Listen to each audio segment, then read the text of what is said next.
Hello, in this video I'll show you how to change from a 2.4 GHz to a 5 GHz wireless network adapter in Windows 11. That's a very easy process. What you have to do is just simply open your Start menu and search for Device Manager.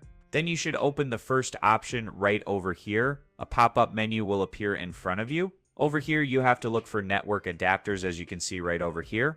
Now click on this drop-down menu, and over here you have to look for your wireless adapter. So it is necessary that you already have a wireless adapter connected to your computer. So as you can see, my wireless adapter is already connected and it is catching wireless signals as well. If your wireless adapter is not connected, your driver will not be shown in this list over here. So make sure that your driver is connected and is also functional right over here, as you can see.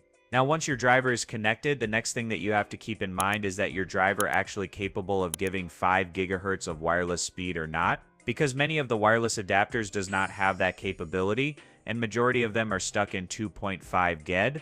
But if you have a 2.4 G and a 5G wireless adapter, I will show you exactly how to switch in between. So what if it is just simply click on your wireless adapter? As you can see, it will show something like this, then right click on it. After that, clear properties. Now go the advanced tab in your adapter. Over here, as you can see, my current adapter only has a 2.4 GHz. But if your adapter is capable of giving 5 GHz, you will have the option right over here. This time we will choose 5 GHz over here, and then click on OK, and that will switch your network adapter speed from 2 GHz to 5 GHz. So that's it, and if this video was helpful, please consider subscribing and liking the video.